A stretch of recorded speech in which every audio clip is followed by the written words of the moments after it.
You've done the work. You found a therapist, maybe a really good therapist, and you showed up every week. You did all the homework that you were given. You processed all the hard stuff. You got on medication, maybe more than one, and tried a few of them, but you still wake up feeling like something is just off. Not dramatic, not crisis level, just not right. Like you're functioning at maybe 70%, and you've been told that that's success. I want to talk to you today about why that happens, and more importantly, what's actually missing on why that happens. My name is Angie. I'm a psychiatric nurse practitioner with over 20 years of clinical experience, and I specialize in working with high-achieving individuals who are doing everything right and still not feeling well.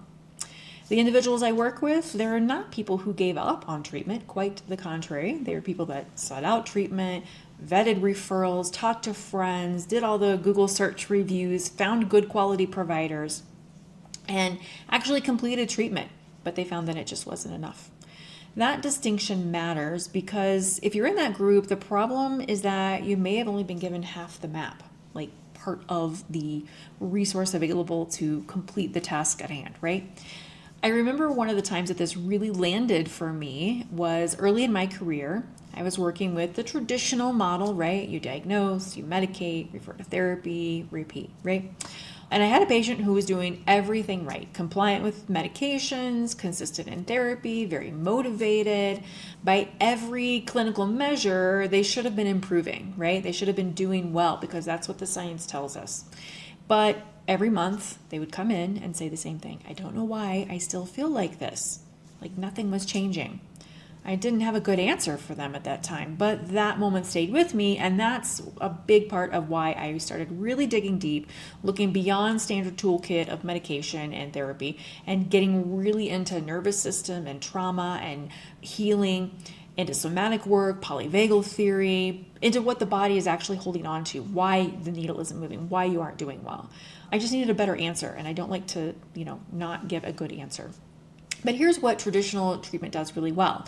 It addresses your thoughts and your brain chemistry. That's great. That's what we want it to do, and it does that very, very well. Cognitive behavioral therapy helps you identify patterns, reframe them. Dialectal behavior therapy helps you reframe thought processes. Medication can adjust neurotransmitter levels. Both are legitimate, both have a very real evidence base, and neither one of them is wrong. They can both be very helpful. However, there's one thing that they miss, and that's the actual body.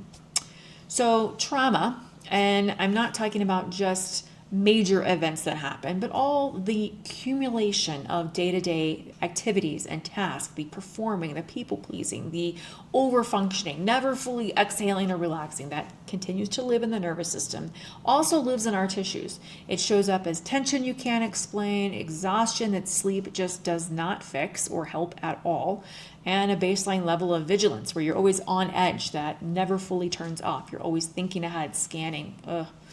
You can talk about that for years in therapy, and you can optimize all the serotonin and dopamine levels you want. But if your body is still holding the pattern, that's not going to move the needle for you. It's not going to help you as much as you would like. This is not a flaw in therapy or medication. It's just a limitation of any approach that works solely from the neck up, so to speak. And the science here isn't fringe or out there. It's polyvagal theory. It's somatic neuroscience. It's what researchers like Gabor Mate, Bessel van der Kolk have been saying for decades now. The body keeps the score, and the body needs its own path to healing. So that's kind of one of the key components of what's missing in traditional care today. What does a more complete approach look like? Well, first, there's the nervous system regulation. Not as a concept, not as a practice, learning to actually read your body signals, knowing when you've shifted into a threat response, knowing how to move through it instead of manage around it. I often find in practice that we're very disconnected from our intuition, that gut feeling. We don't listen to it, we don't trust it because we don't trust ourselves. So it's about reconnecting to that as well. Second is somatic work, practices that create safety in the body, not just in the mind. And I'll be honest, this is something I didn't fully understand until I had to experience it myself. I've been a yoga teacher for many years alongside my clinical work. And what I notice on the mat is that something happens in my body during certain practices that talking and medication had never touched. Not just insight, not just reframing, not just a different perspective, but something more, something deeper, right? And I started asking, why are we not bringing this into treatment? So why are we leaving the most direct approach to our nervous system, the most direct access point, completely out of psychiatric and mental health care? I don't know. But this is where breath work, movement, and body-based tools come in. Not as a self-care add-on, not as something trendy, but as a core clinical intervention.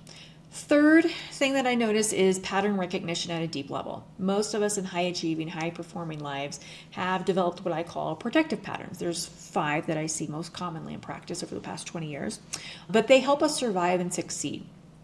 But they are continuing to run in the background, even though we don't need them to survive and succeed anymore. We're already successful, we're already surviving, but they're still there.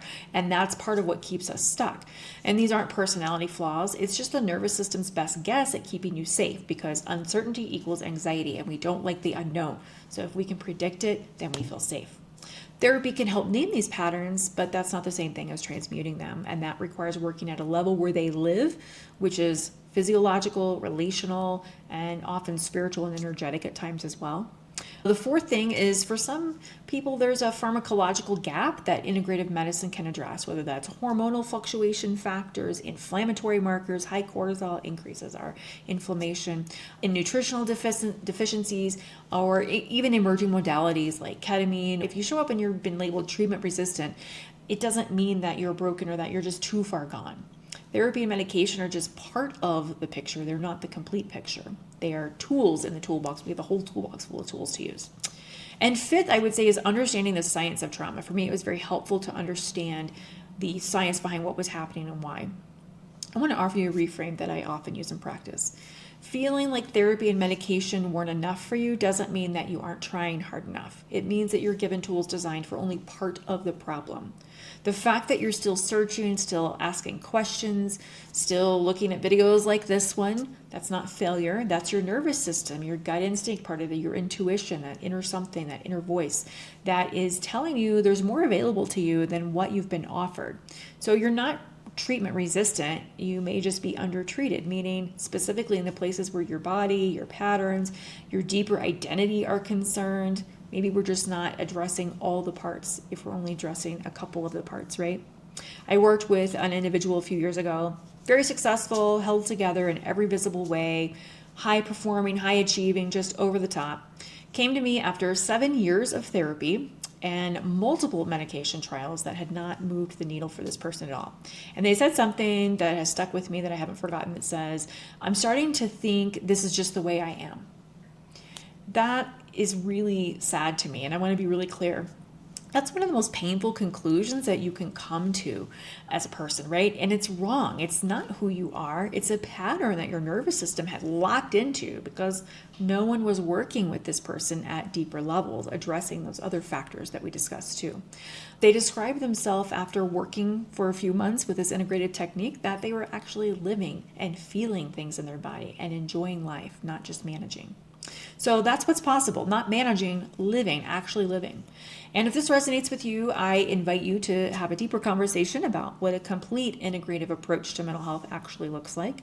I work with individuals who are done with surface level solutions, who want to understand the structure of what they're experiencing. Not just manage the symptoms, not just cope for day to day, but actually deal with the root cause and recalibrate that at the root so this doesn't keep popping up and reoccurring, where you have a period of time where you're doing really great and then you kind of tank again, and then you do really great and then you tank again.